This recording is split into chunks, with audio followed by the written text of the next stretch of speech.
Assalamu alaikum. Today I'll be talking on a topic on pre-diabetic, diabetic, and pregnant ladies with gestational diabetes mellitus.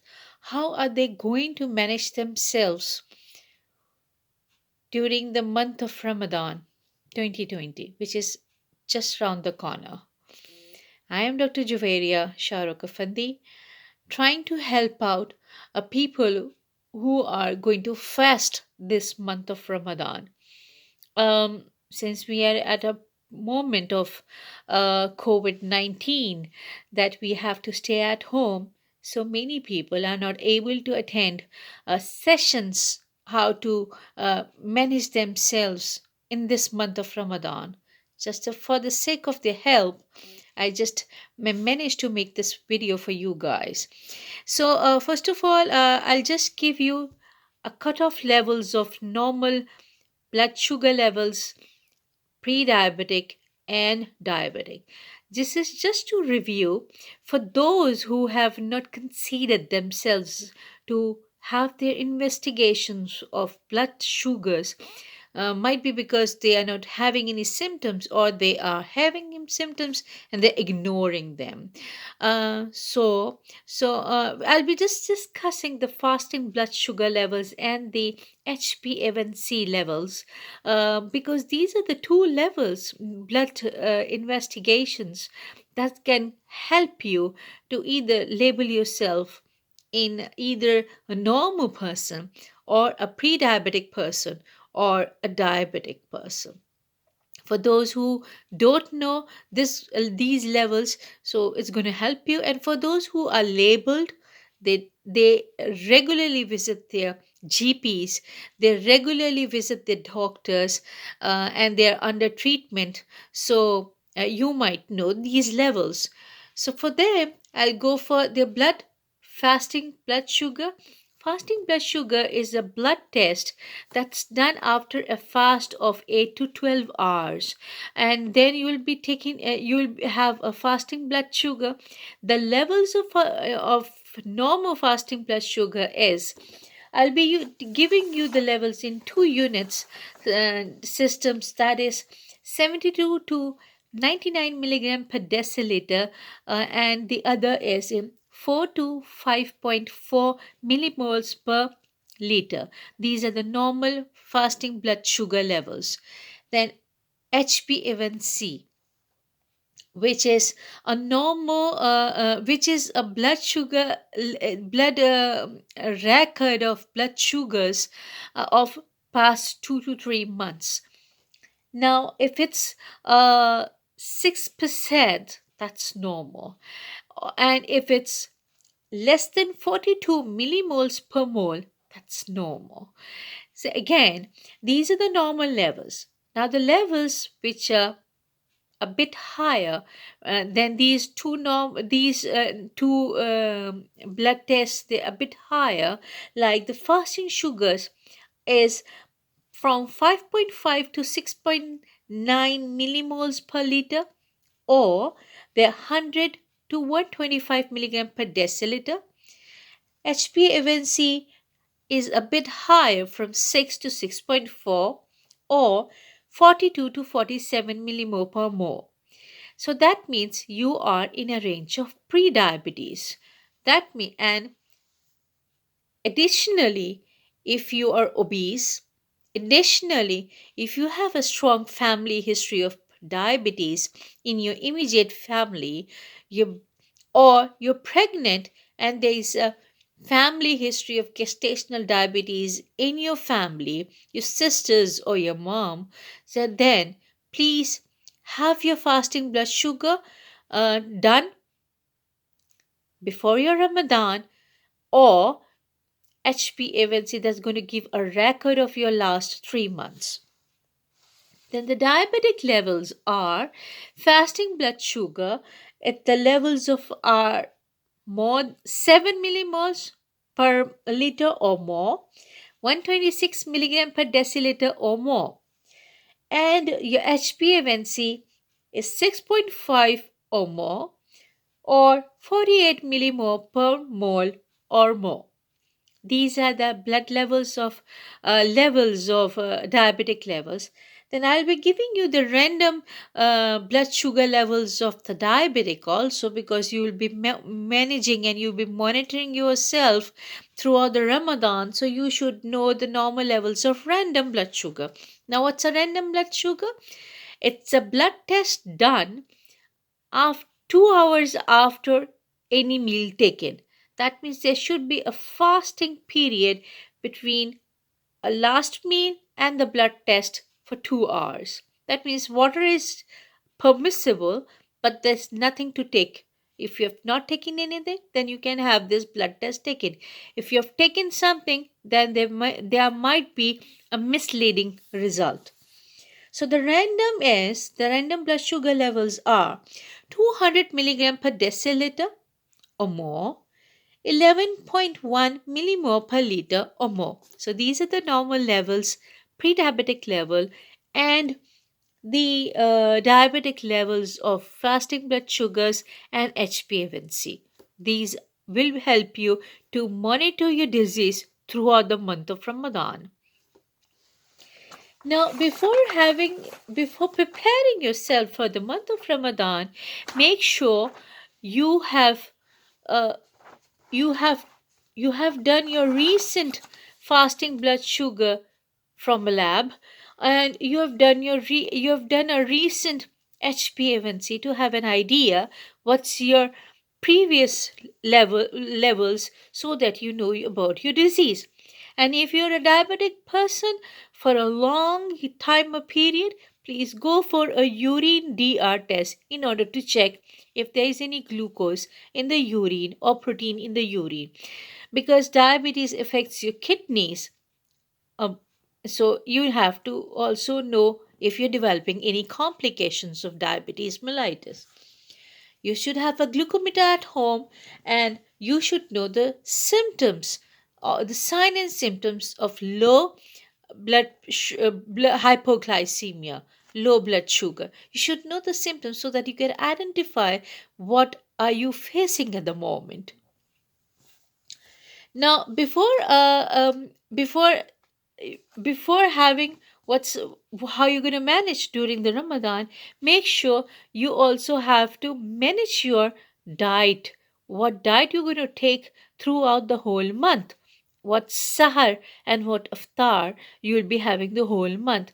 So you just have to modify your diet, and you just so that your blood sugar levels, having you taken all your meals after the break of your fast, or in the or when preparing to keep a fast, what diet you should be taking without increasing your blood sugar levels excessively, dramatically. So I would recommend or highly recommend carbohydrates with lower glycemic index. What are the carbohydrates with lower glycemic index? These are the carbohydrates that even if you take it in more in a bulk, they don't increase your blood sugar levels. These include brown rice. These include um, oat flour, chickpea flour for your bread. Oat flour makes a pita bread, or chapati, what our Pakistanis and Indians eat with our curries. And you can have beans. Beans all have very low glycemic index. The black beans, red one, the white ones, and then you have your white chickpeas and black chickpeas. These are all having low glycemic index. Now, let me also give you the cutoff levels of glycemic index.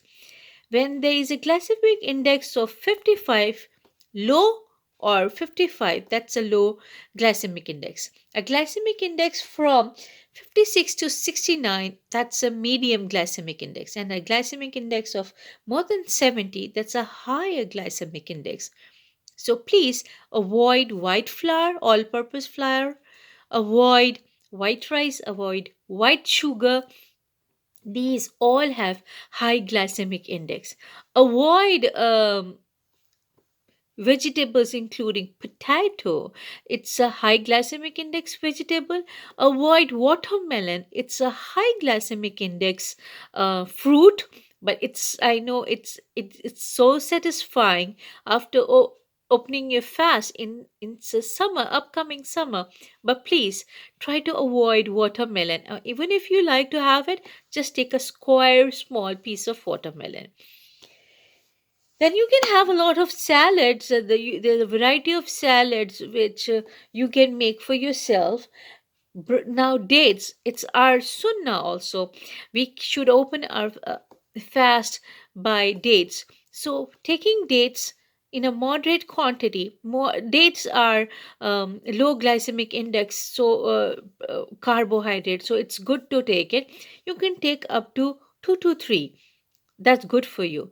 Now please avoid all frizzy juices, cold drinks, and avoid drinks that are artificial juices. Please, these are all sugars mixed in water and colors, and that's it, with some flavor.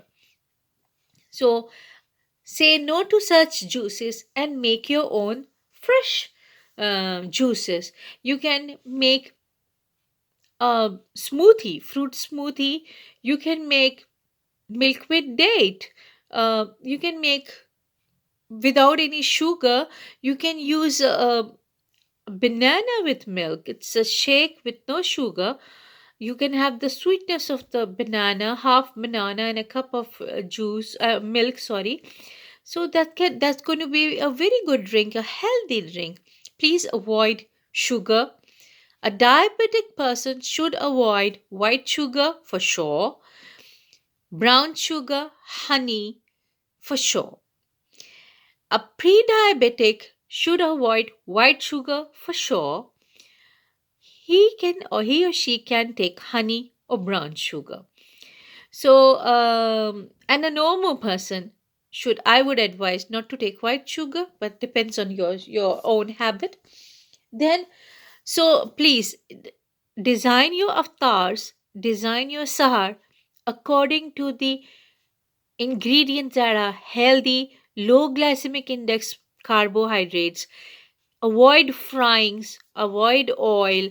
If you need to grill, bake, air fryer, you can use butters, coconut oils, olive oil, just to grease and just to brush it. That's it. No deep fryings, please.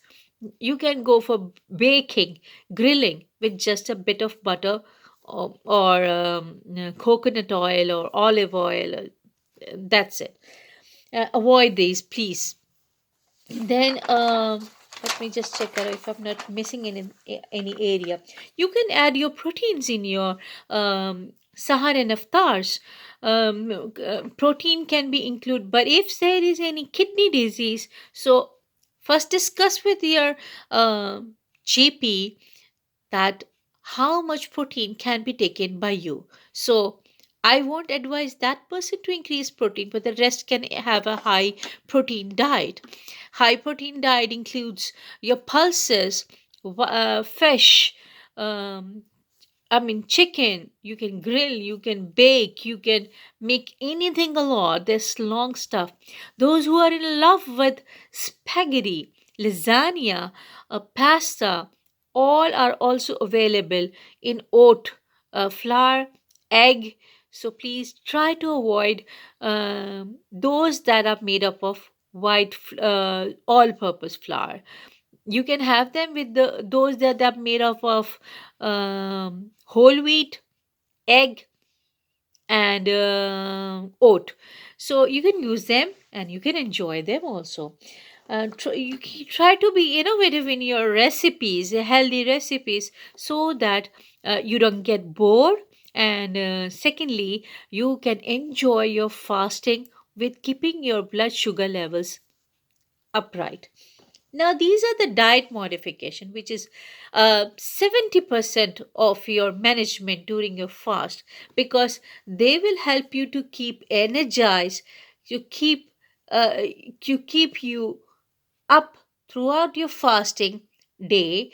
And up in your ibadah, in your prayers, in your salah, in your Quran recitation. So you have to do all that stuff also. That means you have to work hard.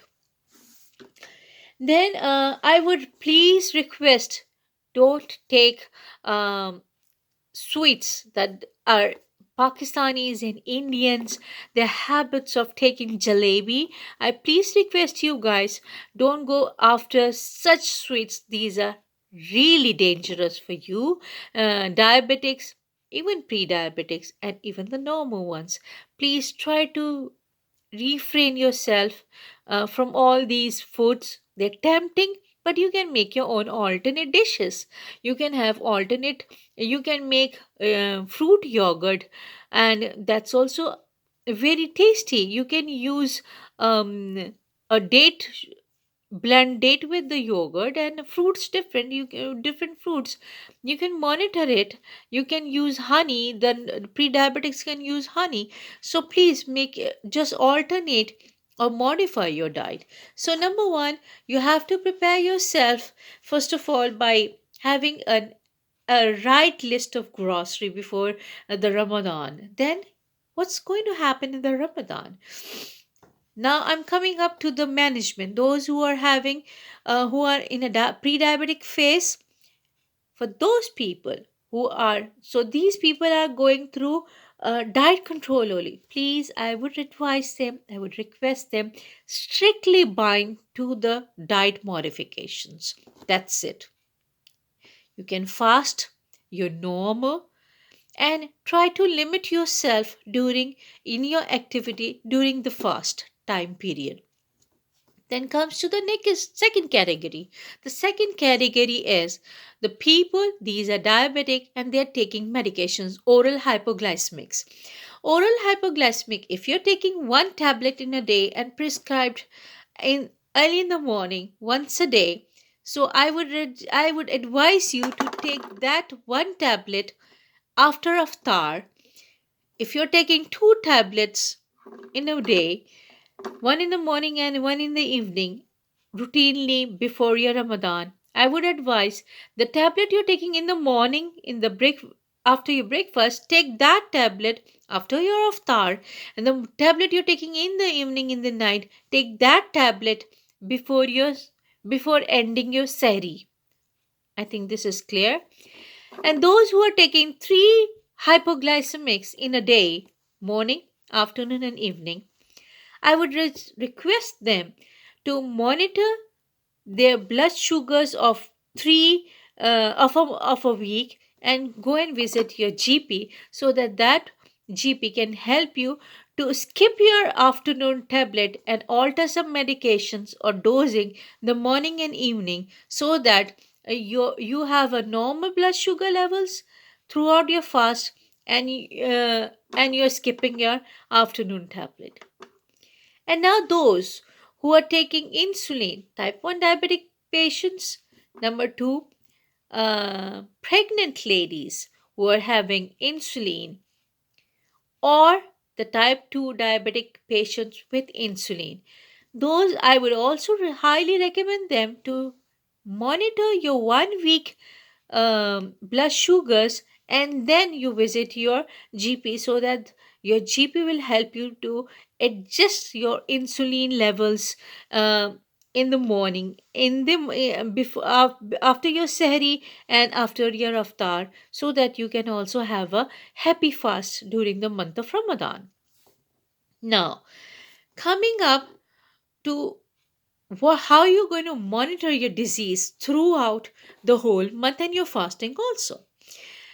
I would advise a diabetic person who is on medications, either hypoglycemic or insulin, please monitor your blood sugar levels by glucometer daily.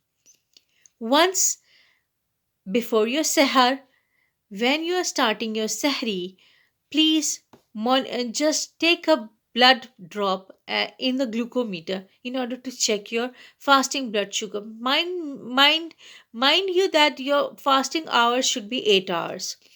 Then the second blood work should be after your iftar.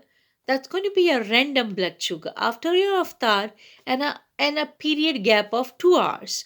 There should be nothing to eat between these 2 hours, and then you check them. That's going to be your random blood sugar.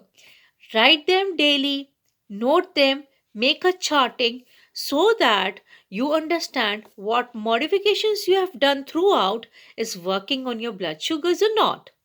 And again, what medication modification has been done on you are working or not. If not, you will have to report to your GP that you need some more alterations in the dosing of insulin or the hypoglycemics. Good. Now God forbid if somebody experiences hypoglycemia. Now let me discuss the hypoglycemia signs and symptoms so that you should recognize your own self, what phase you're passing through. There are early signs, moderate signs, and severe signs. Number one, if you're feeling hungry, you are sweating, you're feeling dizziness, and you're feeling weakness and fatigue. Your pulse is beating hard, pounding heartbeat.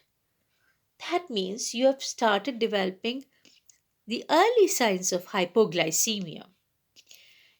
At this moment, and it's worrying you, you can limit your activity, get a rest, so that your blood sugars in the circulation are not utilized or minimally utilized. You can have your blood test by a glucometer, just a small drop, there's nothing happening to you. You can check it.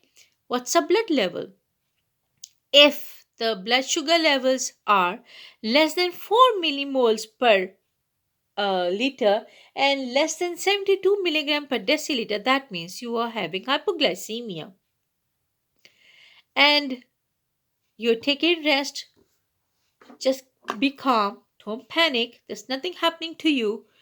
If suppose your symptoms are aggravating, you start getting irritability, and you're feeling sleepy, drowsy, then I would suggest call your GP, or in my opinion you can open your fast, because Allah subhanahu wa ta'ala has given us the privilege, a leniency, that we can omit this pillar of fasting, and you can do what's asked, that feeding the hungry people instead of, observing the fast. So you can open your fast. Then you open your fast. Now there are two steps. You need to take something immediately so that your blood sugar levels increases. These include, either you take a glass of about 200 ml of pure orange juice, okay, or you take jelly babies, that is the baby jellies, 5 to 6 baby jellies, or you can take a teaspoon of sugar only. That's always at home. You can have this, any one of them, and then you take rest. Don't panic again. After 15 minutes, check your blood sugar again. If your blood sugar, I'm sure, is going to get better now. It's going to increase up to, up to 80 to 90 milligram per deciliter. That's normal. Okay? So, when it gets normal, then you take a meal of a sandwich or a fruit piece, apple, pear, and you can take a glass of milk. That's going to help you for a long term glucose management in the blood. And if suppose, God forbid, I'm sorry, if suppose somebody has experienced severe symptoms of loss of unconsciousness, which is common in type 1 diabetes, please Do not treat that person at home. Take him or her to the hospital. Do not give any drink while unconscious. Take him or her to the hospital. Then, now we have gone through how you're going to prepare yourself for the Ramadan. We have gone through what diet modifications can be taken by the diabetic, pre-diabetic, pregnant with GDM. We have gone through how, if suppose, God forbid, you have experienced a hypoglycemia, how you're going to manage that. And we have also gone through how you're going to monitor your disease throughout so that it gives you a check and balance. How are you progressing? Are you doing a good job, or you need some workup more? That is your fasting sugar before your sahar and your random sugar after your iftar. That's going to help you throughout. And even if you have questions, you have some queries, you can call your GP. I think in this time or period when you're staying home, safe at home, this video is going to help you out how to monitor, manage yourself in the coming month of Ramadan 2020. Thank you. Please do keep me in your prayers. Jazakallahu khair and Ramadan Kareem.